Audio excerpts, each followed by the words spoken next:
உள்ள கோல்டன் பே ரெசார்ட் பற்றிதான் தமிழகத்தின் பட்டி தொட்டியெல்லாம் இப்போது பரபரப்பாக பேசப்படுகிறது. காஞ்சிபுரம் மாவட்டத்தில் கல்பாக்கம் அருகே உள்ள அந்த ரெசார்ட்டில் 100க்கும் அதிகமான அதிமுக எம்எல்ஏக்களை சசிகலா தரப்பு கடந்த 6 நாட்களாக அடைத்து வைத்துள்ளது. செல்போன்கள் பறிக்கப்பட்டதால் எம்எல்ஏக்களின் வெளிப்புற தொடர்பு அனைத்தும் துண்டிக்கப்பட்டு கொத்தடிமைகள் போல அடைத்து வைக்கப்பட்டுள்ளதாக முதல்வர் பன்னீர்செல்வம் உள்ளிட்ட பல தரப்பிலும் குற்றச்சாட்டுகள் கிளம்பியுள்ளன. ரிசார்ட்டில் எம்எல்ஏக்களை கண்காணிக்க 100கணக்கான குண்டர்கள் நிறுத்தப்பட்டுள்ளதாக கூறப்படுகிறது. இந்த குற்றச்சாட்டுகள் வெறும் பொய் என நிரூபிப்பதாக கூறி பத்திரிகையாளர்களை எம்எல்ஏக்கள் இருக்கும் இடத்திற்கு அழைத்துச் சென்று காட்டுவதாக சசிகலா அறிவித்தார்.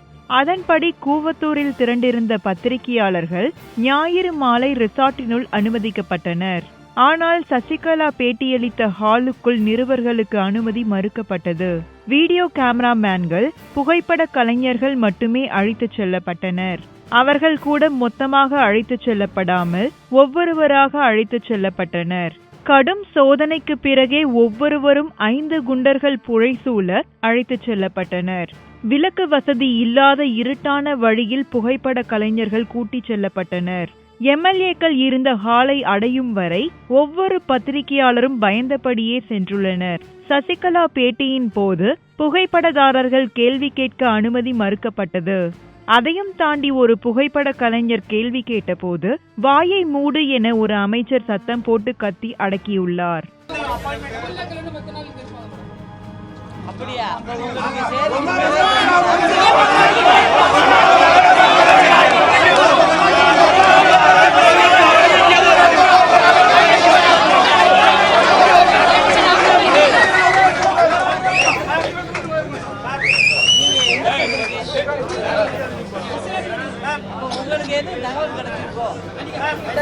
எத்தனை எம்எல்ஏக்கள் உங்களுக்கு ஆதரவளிக்கிறார்கள் என்ற கேள்விக்கு நீங்களே வந்து எண்ணி பார்த்து கொள்ளுங்கள் என சசிகலா அதிகார தோரணையுடன் பதிலளித்துள்ளார்.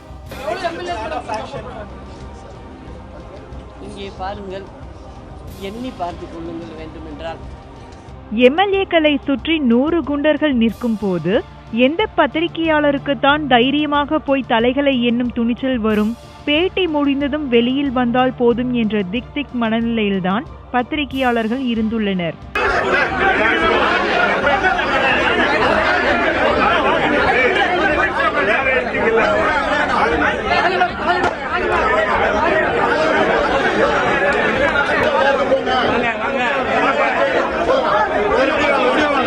ரிசார்ட்டுக்குள் போலீசுக்கு அனுமதி இல்லை. எம்எல்ஏக்கள் அமைச்சர்களை விட அதிக எண்ணிக்கையில் குண்டர்கள் ரிசார்ட்டுக்குள் உலவுகின்றனர். ரிசார்ட்டுக்குள் சென்ற பத்திரிகையாளர்களே பயத்தில் நடுநடுங்கிய போது சிறை வைக்கப்பட்டுள்ள எம்எல்ஏக்களின் நிலை என்ன? பரிதாபம்தான்.